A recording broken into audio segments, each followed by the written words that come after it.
पूर्वांचल में आज भी भारी बारिश का अलर्ट जारी है। 2 दिनों से हो रही बारिश के चलते नदियों का जलस्तर बढ़ गया है। अयोध्या बस्ती में सरयू नदी खतरे के निशान से ऊपर बह रही है। आजमगढ़ में घाघरा नदी और सिद्धार्थनगर में राप्ती नदी उफान पर है।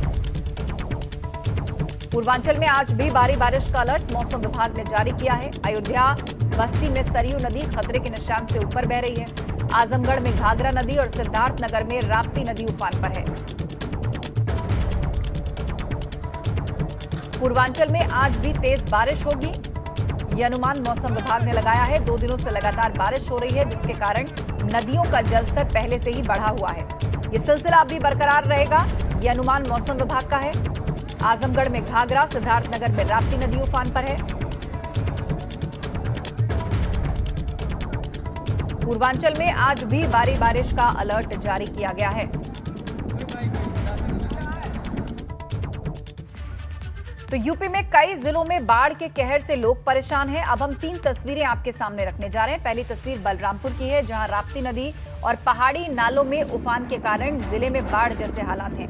दूसरी तस्वीर गोंडा से है, जहां घाघरा नदी खतरे के निशान से आसपास ही बह रही है। और तीसरी तस्वीर श्रावस्ती की, जहां 2 दिनों से लगातार हो रही मूसलाधार बारिश ने मुसीबत में लोगों को डाल दिया है। बलरामपुर, गोंडा और श्रावस्ती 3 तस्वीरें इस वक्त आप देख रहे हैं। कई जिलों में बाढ़ से लोग परेशान हैं।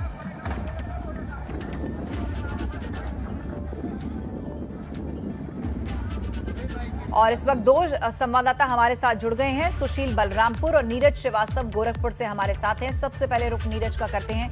नीरज, बताइएगा गोरखपुर में हालात इस वक्त कैसे हैं? पूर्वांचल के लिए भारी बारिश का अलर्ट है मौसम विभाग का।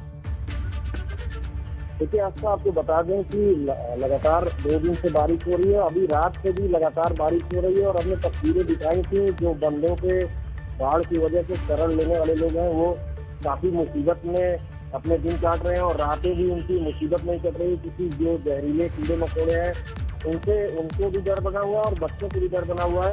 और अगर गोरखपुर की बात करें तो 125 गाँव बाढ़ से प्रभावित है, क्योंकि राप्ती लगातार खतरे के निशान से ऊपर बह रही है और बढ़त भी बनाई हुई है। इसके साथ घाघरा भी खतरे के निशान से ऊपर है। रोहिंग अभी खतरे के निशान से नीचे है, लेकिन लगातार बढ़त बनाई हुई है और बार बार खतरे के निशान को पार कर रही है।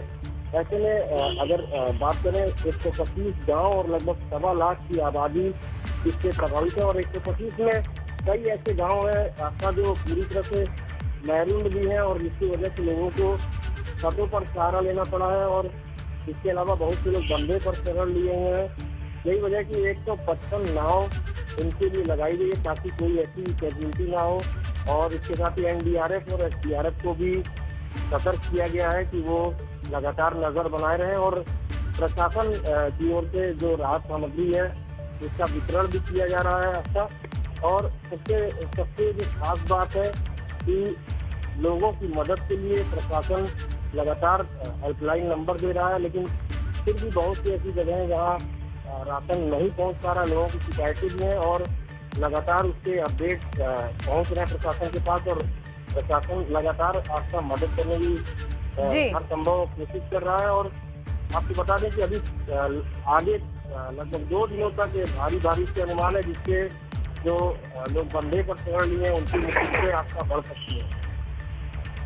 जी हाँ, बिल्कुल। तो काफी भारी बारिश के कारण मुसीबत जो है वो उन इलाकों में हो रही है जो कि नदी के आसपास वाले इलाके हैं। और अब सीधा रुख करेंगे, हमारे साथ सुनील जुड़े हुए हैं बलरामपुर से। वहां की क्या हालत है सुनील? बलरामपुर में भी क्या इसी तरह से बारिश हो रही है जैसा हम गोरखपुर में देख रहे हैं? और क्या सड़कें सैलाब यहाँ भी बनी हुई नजर आती हैं? प्रशासनिक इंतजाम क्या किए गए थे बारिश से पहले?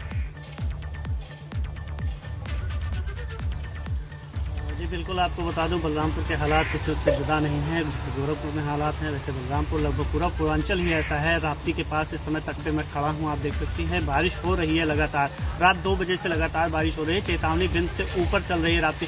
कुछ दिन पहले तक राप्ती नदी खतरे के निशान से ऊपर चल रही थी, लेकिन अब वो थोड़ा नीचे है, लेकिन अभी भी वो चेतावनी बिंद से ऊपर है। हम बात करें जिले की तो तराई क्षेत्र में बाढ़ का जो है कहर टूट रहा है। यहाँ पे कई सड़कें बंद हैं।